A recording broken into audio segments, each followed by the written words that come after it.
believe that last year I spoke on Mary Magdalene's experience at the tomb from Luke. I can remember because there was a little bit of action that happened at the tomb where she eventually looked in or stooped down. She talked to the gardener. I don't know if you remember that, but to me, because I preached it, it's a little more with me. But this year I'm not going to actually address the gospel. I'll let the gospel speak for itself and go with the understanding today that the tomb is empty. And we know that. And that's why Colossians 3:1-4 is attached here, a part of the lectionary text. And so today, our lesson is seek and set. Seek and set. Everybody say it with me. Seek and set. You'll find out why seek and set is a part of this. But before we get there, how many of you guys would recognize and agree that bad news travels really fast? Bad news has a way of traveling, whereas good news is like news that trickles or gets hidden or tucked away. Even miracles sort of trickle out when they should be explosive things. And even with miracles, they trickle because there's such skepticism. Even with good news, not even miraculous news, we still have a healthy amount of skepticism, don't we? Even with the good. It's almost like a defense mechanism. Because if you're just excited automatically, then nobody likes to feel like the rug gets pulled out from under them. But speaking of good and bad, have you ever heard the expression, young people, especially, this is a question for you, have you ever heard of a good egg or a bad egg?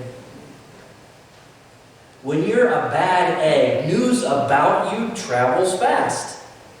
But when you're a good egg, maybe not so much. The good things that you do or the good things that are happening, people don't really talk about it as much. Maybe mom or dad or grandma and grandpa really do. And they really try to spread that news. Well, the good news, all of this good and bad tied together, the good news this morning for us, of course, is that Christ is risen. Why is that such good news? Not just because Jesus didn't die or stay dead, but because of what it does for you and me as well. It fulfills a promise, absolutely. And by the power of that resurrection, now you don't have to be a bad egg.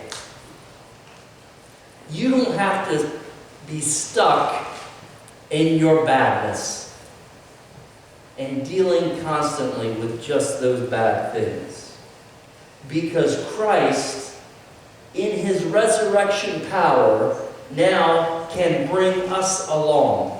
And that's what Christ chooses for you. Now, how many of you guys know where Easter egg hiding and all of that tradition started? Anybody have any clue on that? Donna, you might. It sounds like you and I are on the same wavelength. Sorry, I'm a little OCD this morning. I got to move this about an inch over. Sorry, I'm a little distracted by that. Oh, that is ridiculous, isn't it? I'm not OCD. That's a real thing. An awful thing for folks to deal with that. I don't think I am. Maybe that's a symptom of it. I don't know. Let's move on. Let's forget that happened, okay? How many of you... The question was... Stop distracting me, people. It's your fault.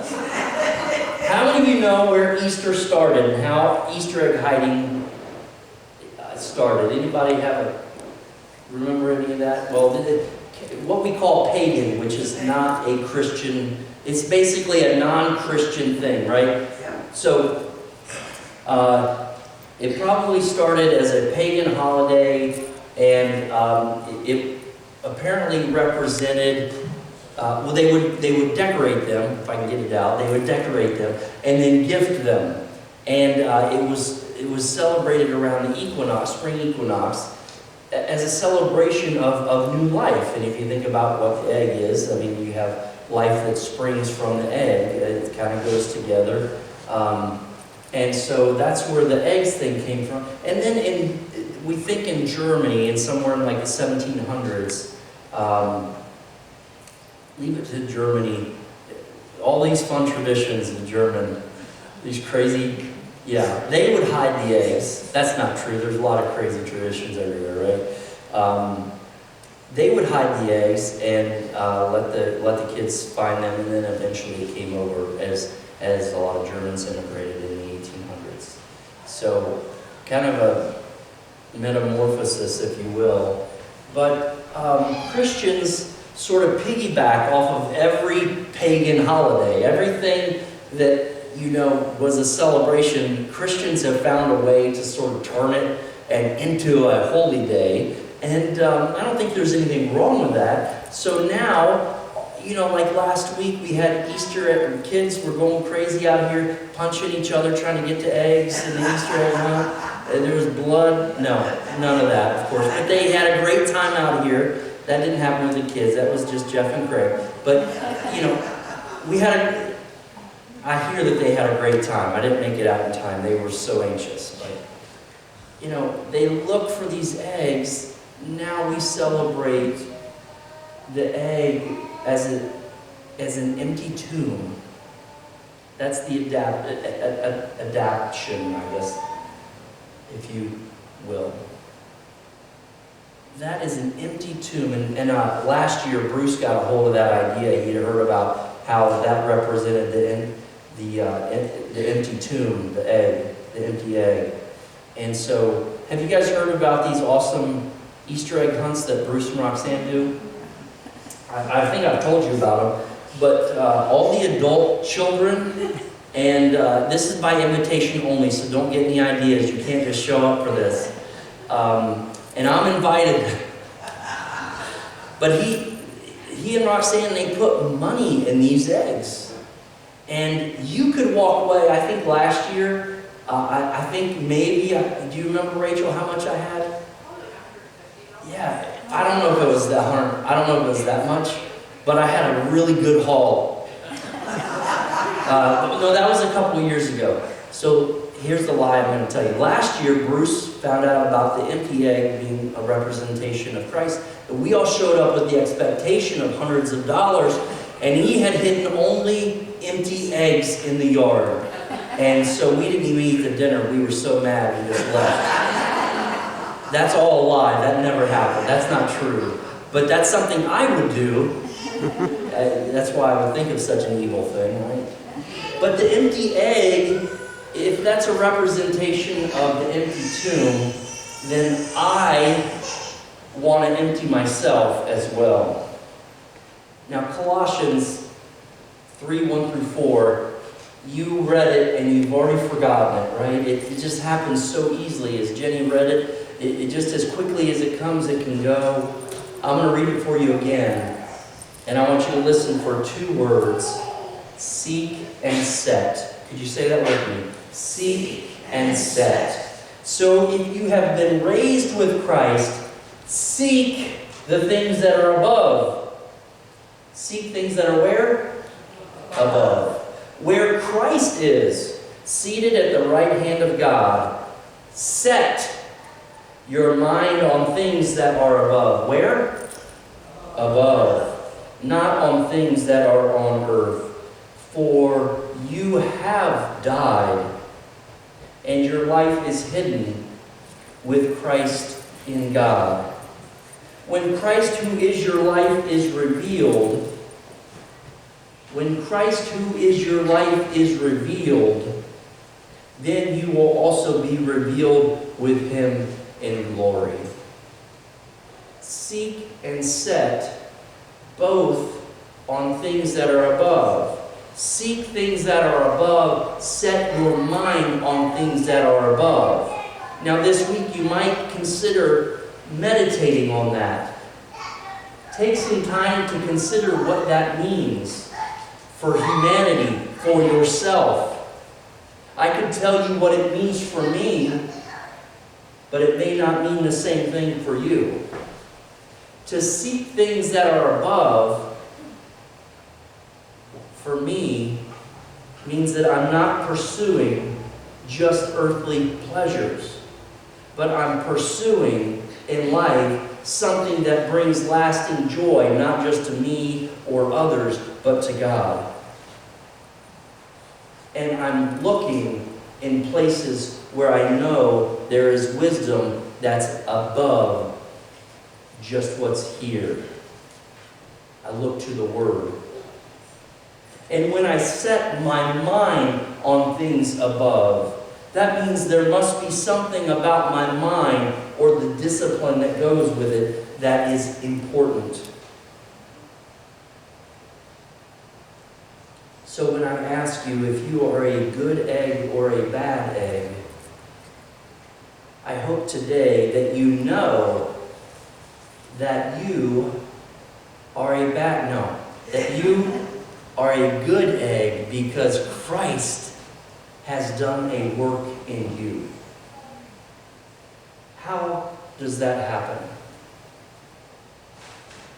Can we dictate to God what God does? No. But what we know is that his work is done on each and every one of us. So how do we stay a good egg if God has done that work?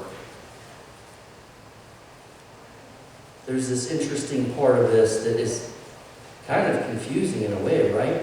Verse 3 says, "For you have died." Now remember, we're jumping into chapter 3, verses 1 through 4. There's a context in which this comes from. And this context talks about us putting things to death. If we want to be alive with Christ, we also must die with Christ. Die to ourself. We have to be willing to die and give up the things that we want on this earth and put it in God's hands. We have to be willing to go to the cross, and that means carrying the cross, which is suffering. And even that suffering can be a part of God's will. As much as we would love, like Jesus prayed in the garden, to say, "Lord, let this cup pass from me, but not my will, your will." So we have to become the empty egg if we are to be the good egg. Emptying ourselves of that will that we have for ourselves and understanding that our will is now tied to God's will. As we seek things that are above or set our mind on things that are above. Because the conclusion here in verse 4 is the glorious end. When Christ, who is your life, is revealed, then you will also be revealed with him in glory. So now that you're a good egg, seek and set. Seek the things that are above. Set your mind on things above, not on things of the earth. And I'll read it just one more time for my closing. And you're going to catch all of it now.